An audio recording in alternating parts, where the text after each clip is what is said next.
Hey, everybody. We are going to talk to you today about processes and locations to optimize your output. So, we're going to, part of what we've discovered is that there are certain activities that we can do in specific locations better than we can in other locations.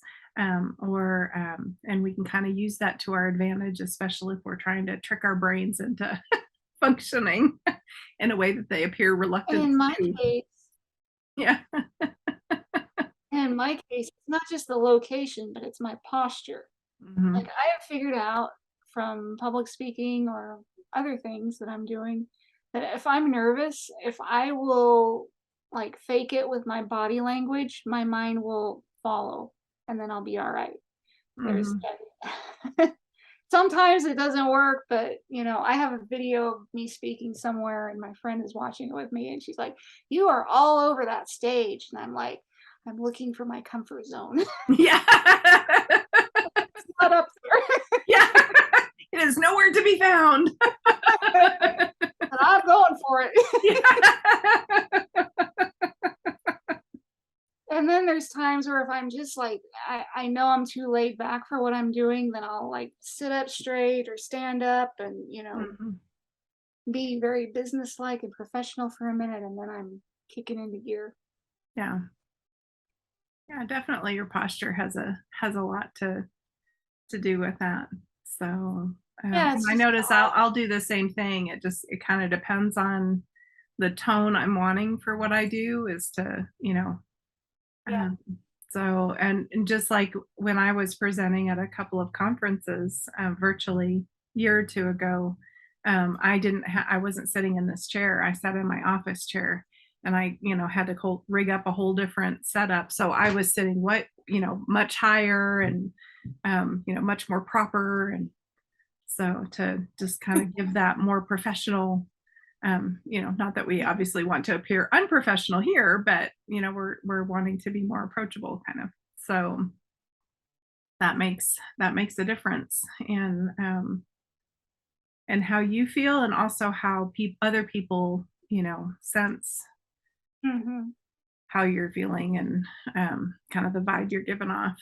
So um and one thing we were talking about earlier as we were getting ready for the video is kind of the difference between left brain and right brain activities. Like they can require a different setting and a different um, kind of Yeah. posture even or whatever. So for me, like if I'm going to be doing just kind of almost routine right brain types of things, then I'll typically go and, well, I guess interestingly, we both go to the living room Yeah. to to do Yeah. that. Well, I have like a desktop computer. That's what I'm on right now.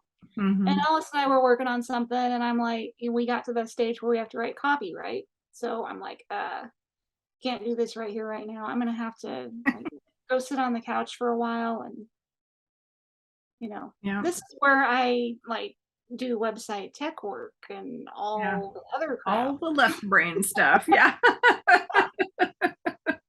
Well, and it's not just business. Like, people have said forever that you should only use your bedroom for sleeping and sex. You Mhm. shouldn't be in there working or shouldn't have a bunch of other stuff stored in there. It Yeah. needs to be your cue that when you go in there, you go to sleep.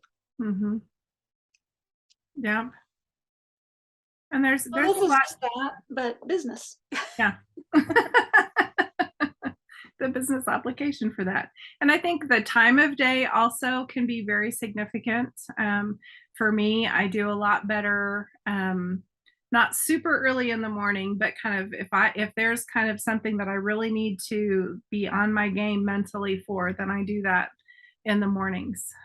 Towards the end of the day, I can do, bookkeeping or, kind of in my design work if I'm making some quick edits for a client or something kind of along those lines that doesn't require I can still do them and I can still do them well, but they don't require the same level of I guess just processing power up here. Right. So Yeah.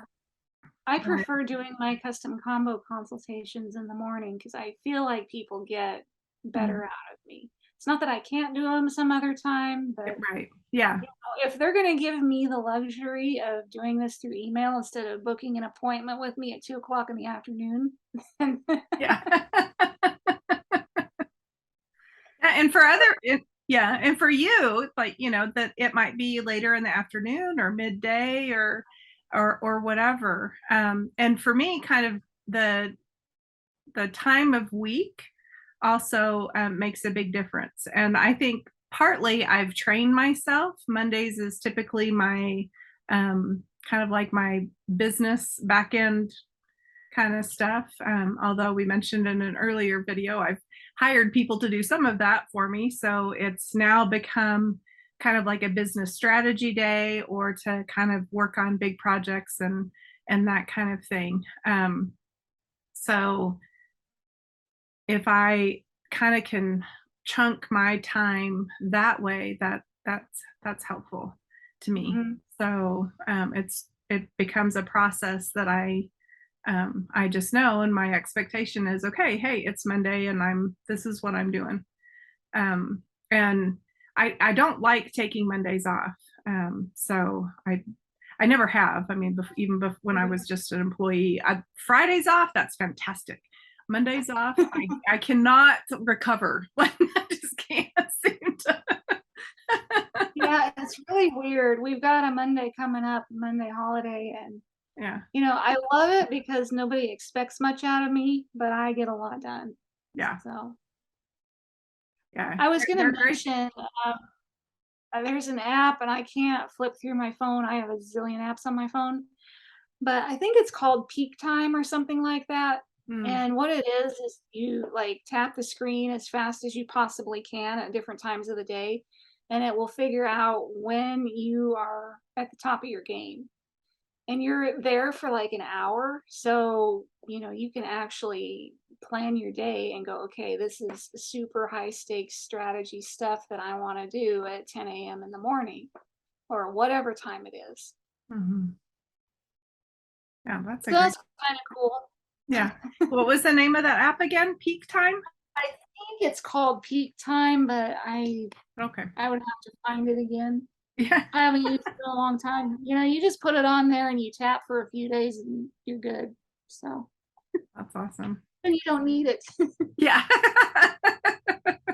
Although I think caffeine can play with that some. So you either want to be really, really steady on how much caffeine you drink Mhm. or get off it entirely, which is what I did. Yeah. Well, and that would make sense. I mean, it's a stimulant, so Yeah. if it's yeah. But yep. So as you're thinking about um and I think even, like that app would be a great thing for you guys to try and see, but also just kind of pay attention and notice, Yeah. okay, this was really easy for me, um, this morning, I whereas mean, I was, you probably already know, yeah, you just need to honor it and stick to it. yeah, Like for me, I have several different cycles. I can be pretty left brain in the morning and I tend to go more right brain in the evening. So if I want to stack my writing in the evening, that's optimal for me. hmm, One thing that is hard for me to do, and I think I've written blog posts about this before, I've talked about it, I don't know when all, but that shift from right to left, I lose about a half hour yeah, in that process. So if I'm doing something that's very, very left brain, like an example would be I used to work for, or not work, but volunteer for this organization. And I would do a lot of website work for them. And then we would have this little outreach prophetic thing. So I'd be on there like doing the tech, and then I'd jump over to the chat and like try to prophesy. And oh, I was useless for, 20 minutes, a half hour while I got my yeah, head over to the right. shift, yeah, Very big change. But yeah, most yeah, of the changes that I have to do in the course of a day aren't that dramatic.